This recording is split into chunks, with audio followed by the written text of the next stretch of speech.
raising your child is not a service. That's just being a mom. You are of service all the time, but that's different. And I think that's different than the kind of service that I'm talking about that gives you that self-love that I'm talking about. So what I'm talking about is like for fun and for free, something that is like either volunteer work or mentorship, or it can be as simple as helping someone who needs help bringing their groceries to their car or holding the door open for someone. I think it's an expression of love through service, through actually physically helping someone else in this world.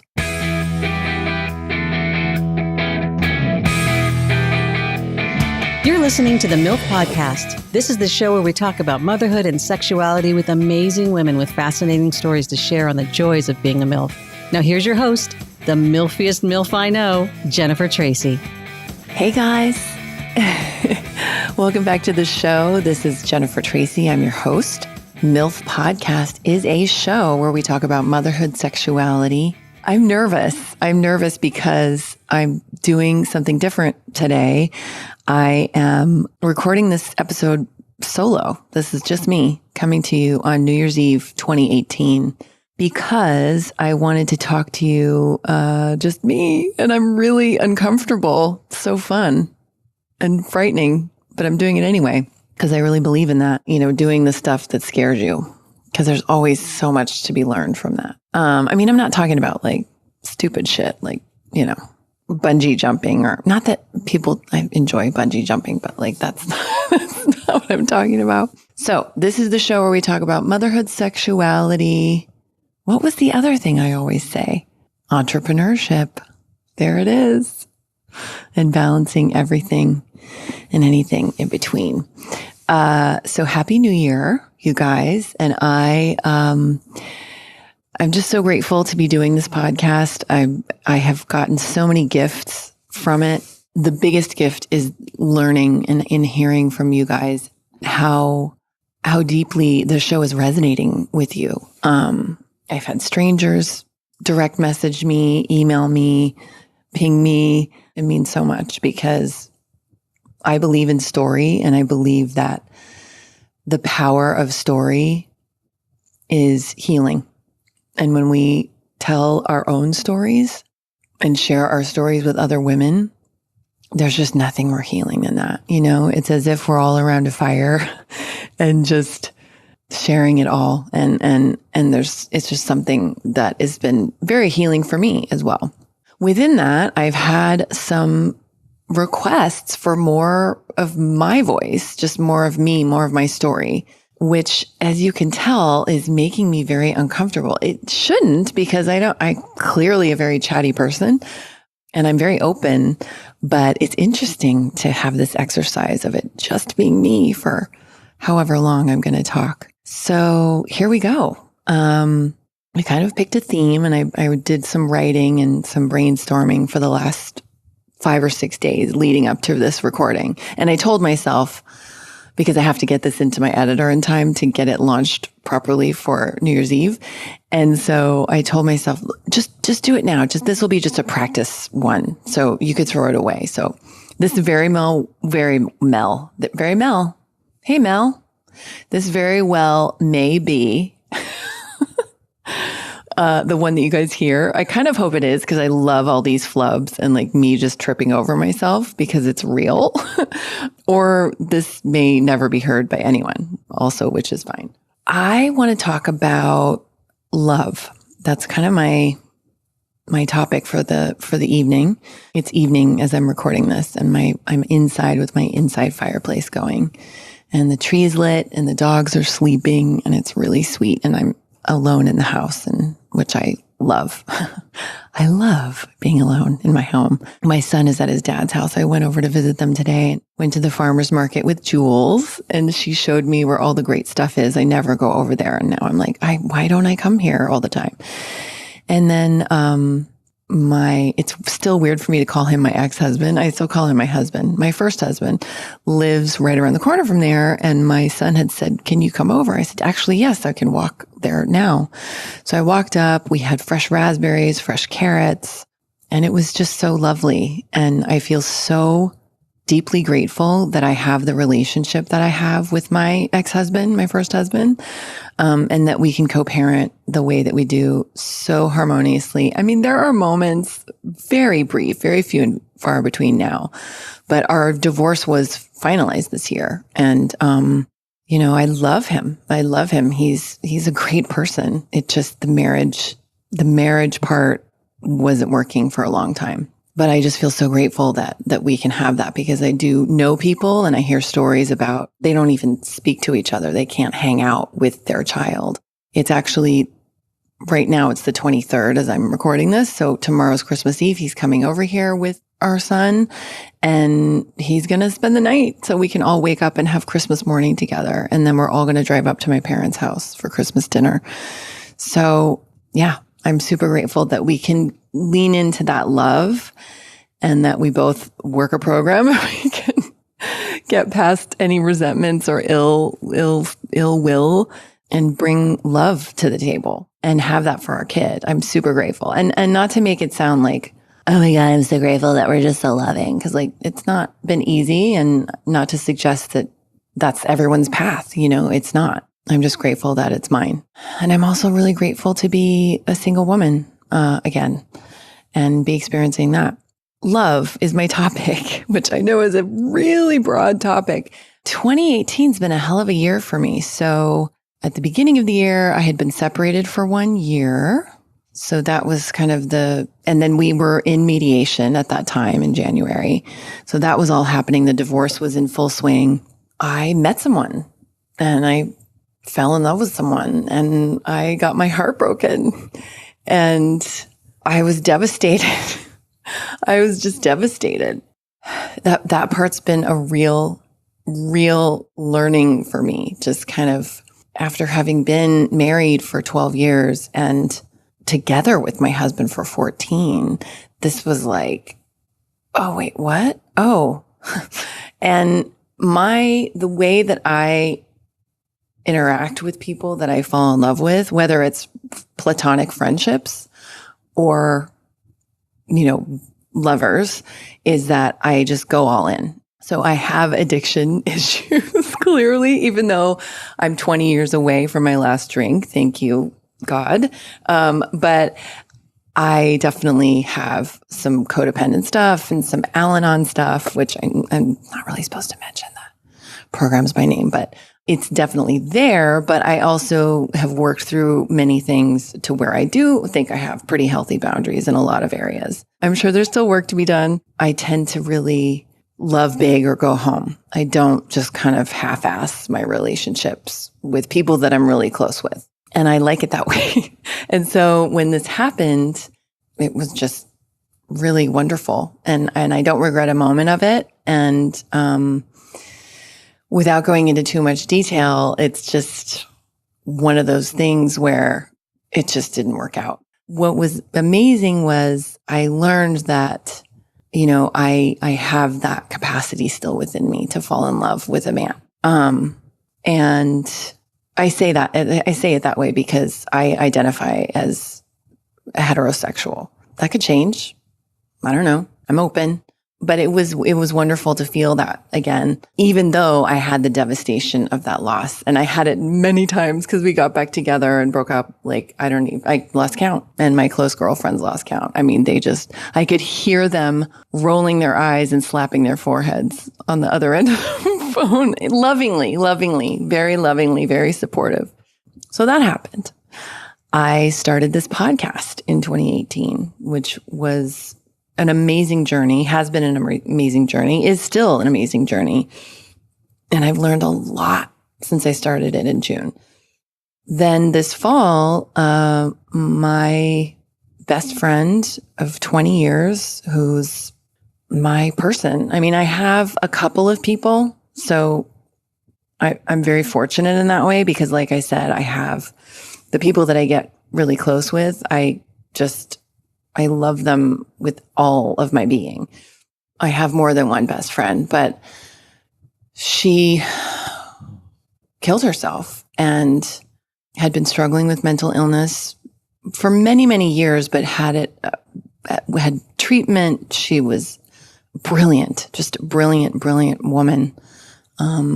Very loved by so many people, and was getting help at this juncture. And we, her support group, her partner and me and her family and other friends, we were all on deck and thought that she was getting enough help, and she wasn't. And so she took her own life, and that was just at the end of October. So that journey is still very new and very fresh for me, and excruciatingly painful.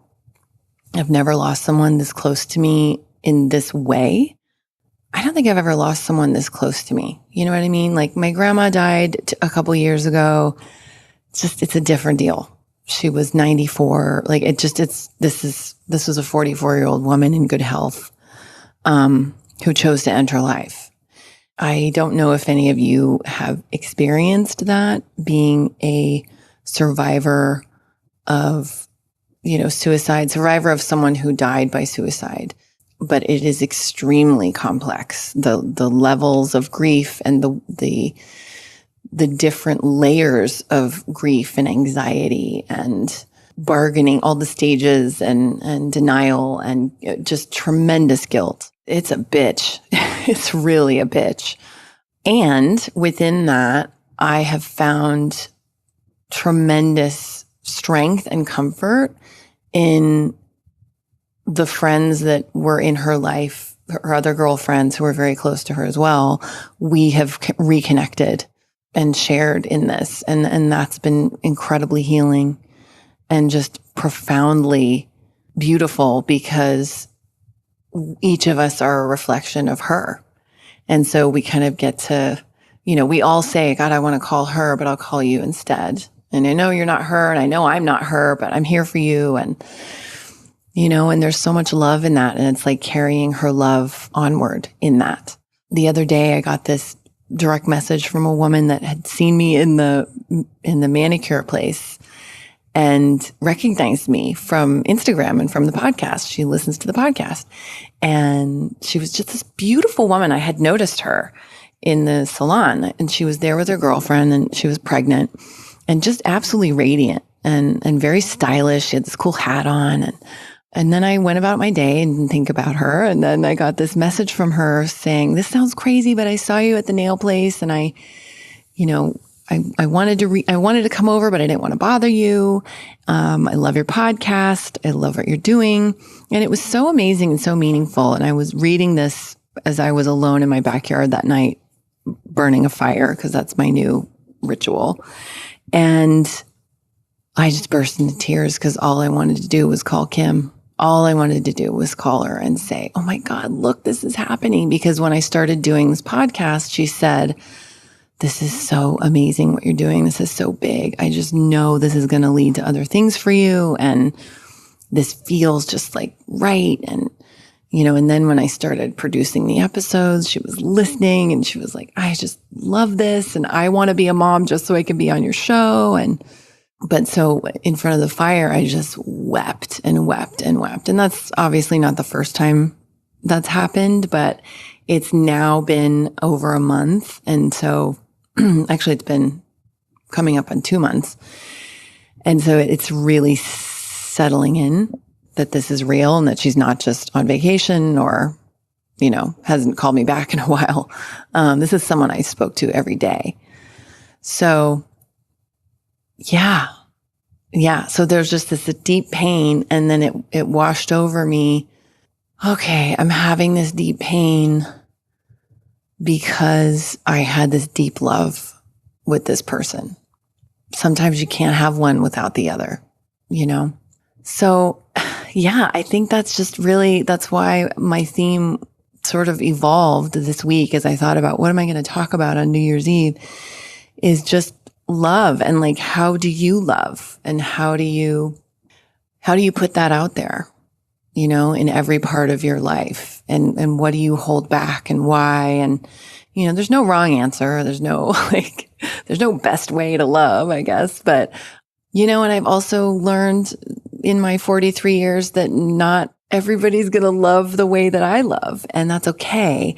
And so there's this freedom in knowing that and loving the way I love and not expecting, trying not to expect. I was talking to Elaine about this the other day, trying not to expect a certain response. You know what I mean? I mean, that's the difference. I'm not talking about unrequited love. I'm not talking about unrequited romantic love.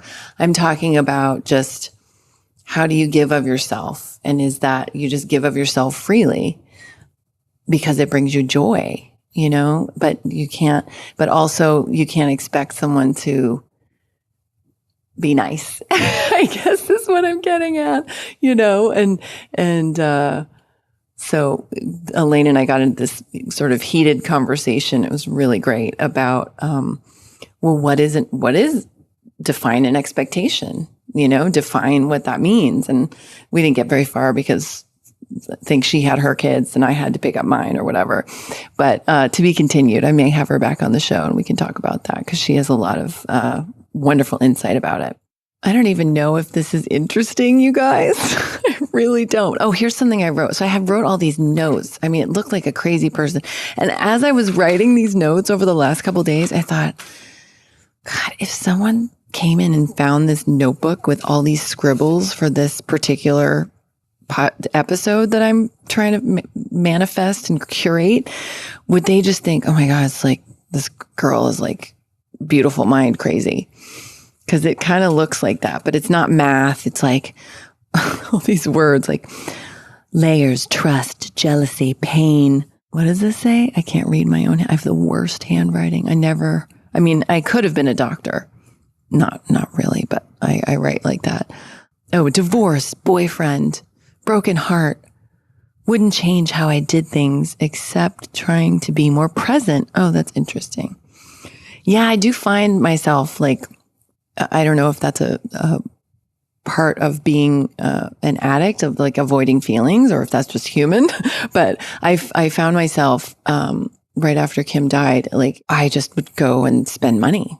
I mean, it was Christmas time, coming up on Christmas time, so that was kind of part of it, but not really. And one of her other friends and I would be on the phone and I'd be like, I just spent so much money. She'd be like, me too. I just went and bought this and I bought this and my sister talked me out of buying this. And I'm like, yes. And it's definitely that, like, what can I do that's going to, you know, keep me away from these feelings? But the truth is, ultimately nothing will. And like, I have to be careful with my money. Obviously, I'm a single mom. The way that I love isn't the way everyone else loves. That's not a judgment. It's a fact. Learning this in lessons of humility and acceptance and huge forced surrenders, was my dog shaking, is how I came to realize myself. Wow. Yeah. The biggest key to unlock self-love is through service to others. That I definitely feel is true. And yet I think it's really important to have a balance with that. I think a lot of my, you know, early to mid 20s, I spent time, it was almost like being of service to others. Because I found that in my early 20s when I stopped drinking, I discovered that tool. And so it was like, oh, I'll just be of service. And it was like, well, yeah, but you got to like stop and actually feel your feelings, and you need to slow the fuck down.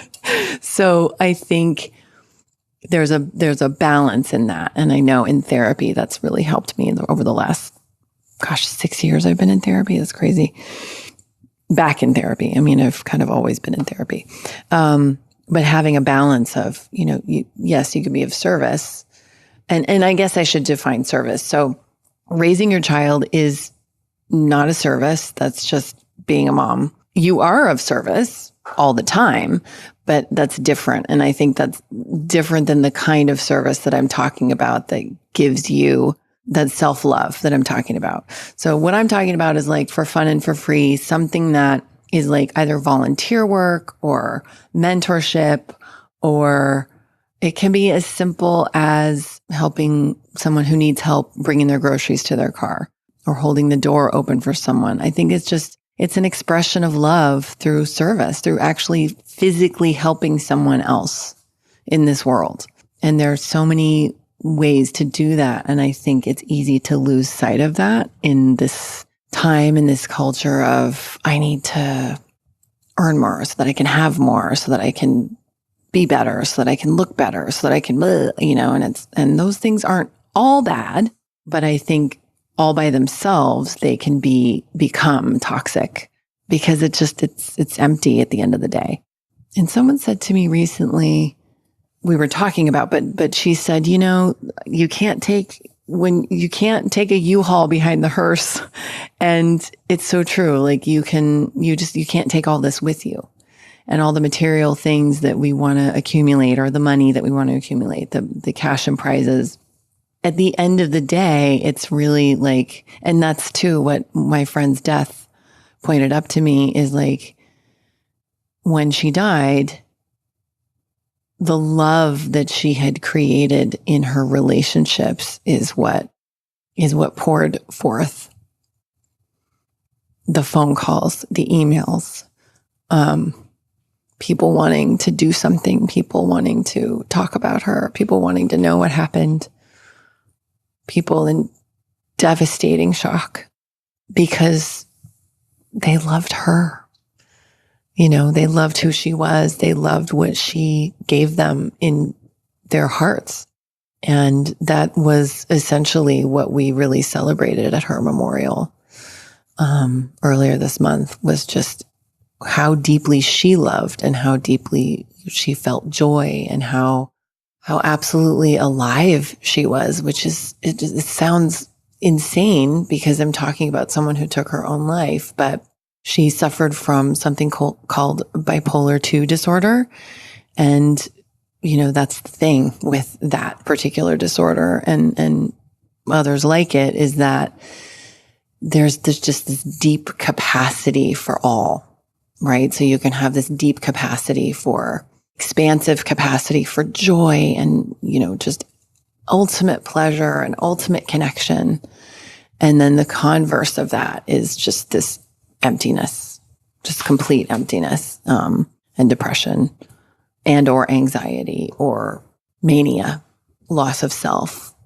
It's just, mental illness is so real. And if you or anyone is experiencing any symptoms like that, or any other symptoms that are depression, anxiety, loss of interest in life and in pleasurable things they normally take pleasure in, please call and get help. There are so many resources for help. And I will put some in the show notes for this episode as well. There's obviously suicide hotlines. There are all these amazing therapy apps that you can talk to a therapist for relatively inexpensive fees. And that stuff does work. It takes consistency, but it does work. So I think just really, that's really just what I wanted to talk about, was this idea of, for me, 2019, when I look forward, I just want to keep loving more and bigger and deeper. And I want to keep opening myself in a healthy, boundaried way. But I do want to keep opening myself to more connection and more intimacy. And there's nothing that I regret about having loved my husband so much and having created a child with him that we just adore, who is just this magnificent human being. Having had this man come into my life, and loved him fully. Having loved Kim and had her as my best friend for 20 years and had so much laughter and joy and all the experiences that we had. We used to belly dance together and go to this ridiculous Mexican bar. Oh my God. I think she was 25 and I was 20. I was 25 and she was 26. Anyway, it doesn't matter. Around that age, I think for a couple of years, we danced with a company. She was in the company much longer than I was, but it's called the Flowers of the Desert. And we would work on the weekends. That was like our side gig, side hustle. Every Friday and Saturday night, we would dance at this place at 10 p.m. I think it was a Lebanese restaurant off of Cahuenga. We would do a show there, and then we'd get in our cars and we'd drive down to Long Beach and go to this Mexican bar called El Parral and dance on the tabletops. And everyone there was completely drunk because it was a midnight show. So they were just completely drunk. And the mariachi band would get off the stage so that we would come on. It was so random. It's like, why do you want a bunch of belly dancers? But it was great. And then they paid really well. And we did a 30-minute show and then we left. And that was our every Friday, Saturday night. Just crazy. And it was fun. It was fun. And that reminds me of something else that I think I'm going to close with, which is about 2 years before that. So I think I was 23 and Kim was 24. We were in her backyard. She and this other beautiful magical being named Marcy lived at this place in Hollywood that we all called the Royal Palace because it was literally like the den of magic. So you'd walk in there and you were pretty sure you might see a unicorn at any moment. And I still joke with Marcy. I'm like, so you fart unicorns and rainbows, right? Because I think she has fairy wings. We were in the backyard, one of the parties, and it was actually like midday. I don't even think it was late because all kinds of craziness used to happen in performances and burlesque shows. And it was really fun. And I was down about something. I think I hadn't booked a job that I was up for, an acting job. And I was like, oh, I'm a failure and this and that. And, I really waded through so much insecurity in my 20s, like just rivers of insecurity. I said, I can't remember what I said to her, but I remember what she said to me, which is, Jen, I would love you even if you only ever worked at Burger King because you're you. You're my Jen. So it doesn't matter whether you book this job or not, and I will never forget that. I've never forgotten it. I've referenced it. I would tell her, remember that time you said that thing to me? Like that resonated with me. And that was the first time in my life I'd ever had someone reflect back to me my value just as me. Not my accomplishments, not my bank account, not my looks, not my, it wasn't a summation of my resume or my talents or anything like that. It was just like, it doesn't matter. Like, I love you because you're you. You're great. And I just really heard it. And I will always be grateful for that. And it really started me on this path of like, okay, right, let's drill down to that. Like I had to then go and find that for myself. And it took me almost another 20 years. But the fact that she could do that and see that was everything. And that was one of hundreds of gifts that Kim gave me in her lifetime. So with that, I'm just going to invite you all to open yourself to something for 2019 that maybe scares you a little bit as I've just done this. How long have I been talking? Oh, 32 minutes. Okay. I was hoping it'd be like around 30 minutes because longer than that felt like, me talking for longer than that is too much.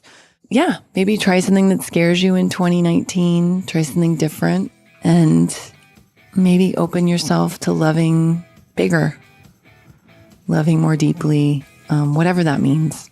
And maybe it's loving yourself more. We could all use more of that. That's for sure.